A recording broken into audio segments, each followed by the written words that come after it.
o'clock.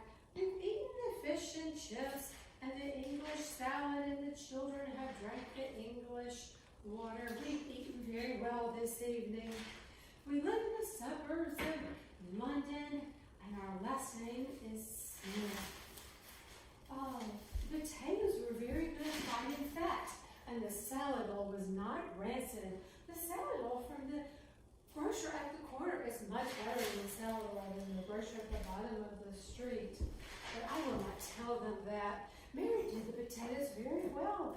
Sometimes she doesn't do them well. I do not like them well done.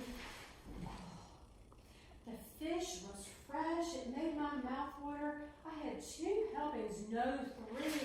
That made me go to the water closet. You had 3 helpings. However, the 3rd time you took less than the first 2 times. Well, as me, I took a great deal more. I ate better than you this evening. Why is that? It is usually you that eats more. It's not appetite you lack. Oh, my goodness. Oh, but still, the soup is a little salty. It was saltier than you. And too many leeks and not enough onions. Oh, next time I will tell Mary to add those little anise stars. Oh, our little boy wanted to drink some beer. Did you see how he was staring at that bottle? He's gonna love getting tiddly. He's like you at the table. When I poured some water from the jug and he poured it into the glass, he was thirsty and he drank it. Helen is like me. She's a good manager. Thrifty, plays the piano. She'll never drink English beer. She's our daughter who will eat porridge and drink milk. She's only 2 and her name is Peggy. The quince and beef pie was marvelous. It would have been nice to have a little glass of Australian burgundy with this sweet. But I do not want to do a bad example for the children. We must set a good example. We don't want them to have any gluttony. They must learn to be sober and different. Miss Parker knows a Romanian grocer by the name of Pasco Rosenfeld, who just came from Constantinople. He's a great specialist in yogurt. He got a degree from yogurt school at Andrianova. Tomorrow I shall buy a huge pot of native Romanian yogurt from him. One doesn't find no such things in the suburbs of London. Yogurt is excellent for the stomach, the kidneys, the appendicitis, the apophysis. It was Dr. Mackenzie King who told me that. He's the one who first took care of the children of the neighbors, the Johns. He's a good doctor. One can trust him. He never prescribes medicine for anyone that he hasn't first tried for himself. Before operating on Parker, he was never operated on, although he was not even the least bit ill. And how does it happen the doctor pulled through and Parker died? Because the operation was successful in the doctor's case, but it was not in Parker's. Then Mackenzie is not a good doctor. The operation should have succeeded with both of them, or both should have died. Why? Conscientious doctor must die with his patient if they can't get them all together. The captain of a ship goes down with the ship into the briny deep. He does not survive alone. One cannot compare a patient with a ship. Why not? A ship has its diseases too, and your doctor's as hale as a ship. That's why he should have perished at the same time as the patient, like the captain in his ship. Oh, I hadn't thought of that. Perhaps it is true. And then what conclusion do you draw from this? All doctors are quacks. All patients too. But Even the Royal Navy is honest in England. Oh, but not sailors. Naturally. And here's the thing I don't understand. In the newspaper, they always give the age of the deceased person, but never the age of the newly born. That doesn't make sense. I've never thought of that.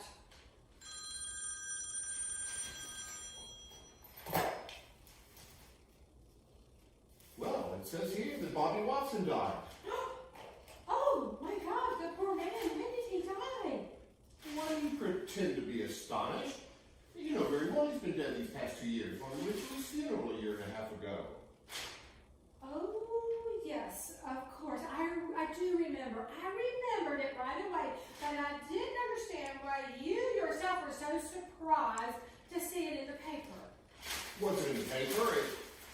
It's been 3 years since that death was announced. I got it through an association of ideas. Oh, what a pity. He was so well preserved. He was the handsomest corpse in Great Britain. He didn't look his age. He'd been dead for 4 years and he was still warm. A veritable living corpse. And how cheerful he was. Poor Bobby. Now what poor Bobby do you mean? It is his wife, I mean. She is called Bobby too. Bobby Watson. Since they both had the same name, you could never tell one from the other when you saw them together. It was only after his death that you could really tell which was which. And there are still people today who confuse her with the deceased and offer their condolences to him. Do you know her? I only met her once, by chance, at Bobby's funeral. Oh, I've never seen her. Is she pretty? Well, she has regular features, but one cannot say that she's pretty. She's too big and stout. Her features are not regular, but one can say that she's pretty. She's a little thin and small, and she's a voice teacher. Oh. And when do they plan to be married, those two? Next spring at the latest. Oh, we shall have to go to their wedding, I suppose. We'll have to give them a wedding present. I wonder what? Oh, why don't we give them one of those 7 silver slivers that we cut for our wedding and we have never had any use for? Dear, look. Well,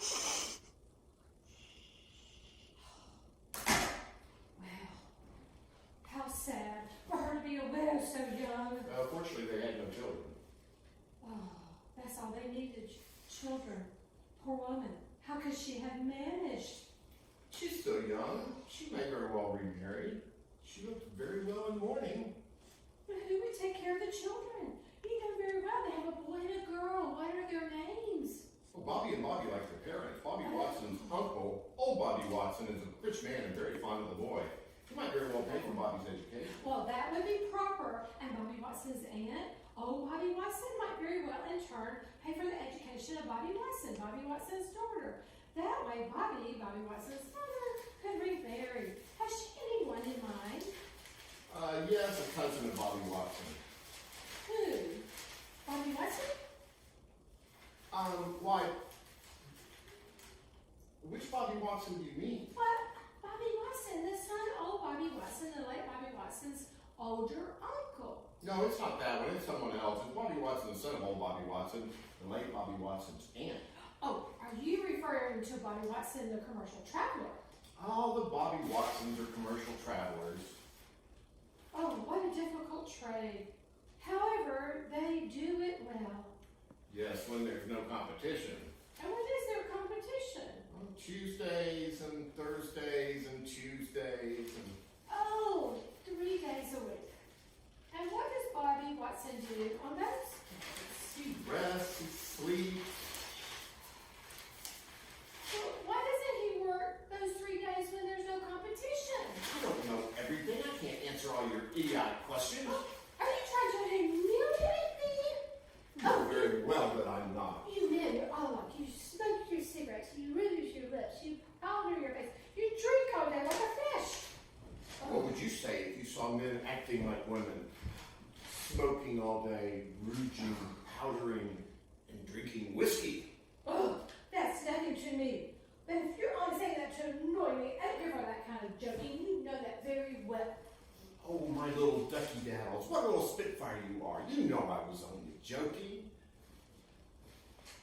What a ridiculous pair of lovers we are.